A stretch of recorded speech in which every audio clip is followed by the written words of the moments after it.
शिवलिंग पर पैर रखने वाला यह भक्त कौन है? यह कहानी है आंध्र प्रदेश के श्रीकालाहस्ती की, जहां एक शिकारी तिन्ना ने भक्ति के सारे नियम तोड़ दिए। तिन्ना भोले भाले थे, उन्हें शास्त्रों का ज्ञान नहीं था, लेकिन एक दिन जब उन्होंने जंगल में एक शिवलिंग को देखा तो उन्हें लगा कि यह उनका भगवान है और यह अकेला भूखा है। तिन्ना ने उसी पल शिव को अपना भगवान मान लिया। वह दिन भर जंगल में शिकार करते और शिकार से लौटने के बाद रात के गहरे अंधेरे में शिवलिंग के पास आते थे। तिन्ना की भक्ति अनोखी थी। वह स्वर्णमुखी नदी से मुंह में पानी भरकर लाते थे और शिवलिंग को नहलाते थे और खाने के लिए खुद शिकार करके सबसे बढ़िया मांस अर्पित करते थे। मंदिर के पुजारी सुबह सुबह आते तो देखते शिवलिंग पर मांस के टुकड़े और जूठन पड़ी है। पुजारी कन्नप्पा की इस अपवित्र पूजा से बहुत दुखी थे और बार बार मंदिर साफ करते थे। उन्होंने दुखी होकर भगवान से गुहार लगाई कि यह घिनौना काम कौन कर रहा है। तब एक रात भगवान शिव ने पुजारी को सपने में दर्शन दिए और कहा, घबराओ नहीं, कल तुम छिप कर देखना, मैं तुम्हें उस भक्त की सच्ची भक्ति दिखाऊंगा। अगली रात पुजारी छिप कर देख रहे थे। कन्नप्पा अपनी रोज की तरह पूजा करने आए। तभी शिवलिंग की दाईं आंख से अचानक खून बहना शुरू हो गया। कन्नप्पा घबरा गए।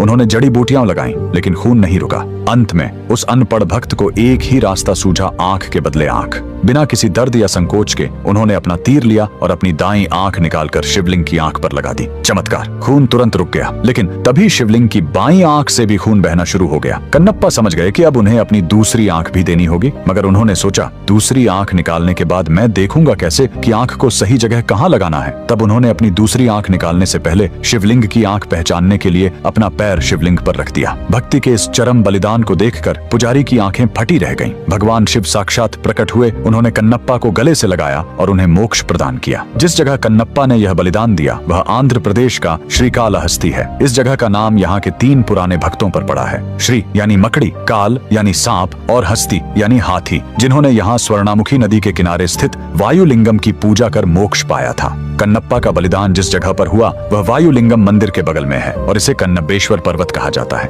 यहीं कन्नप्पा ने अपना नेत्र अर्पित किया था। मंदिर तक पहुंचने के लिए लगभग 325 सीढ़ियां चढ़नी पड़ती हैं। ऊपर आपको भक्त कन्नप्पा का मंदिर मिलेगा और उसके ठीक ऊपर भगवान गौरी शंकर की एक विशाल श्वेत प्रतिमा है। भक्त कन्नप्पा के इस बलिदान के लिए कमेंट में हर हर महादेव जरूर लिखें।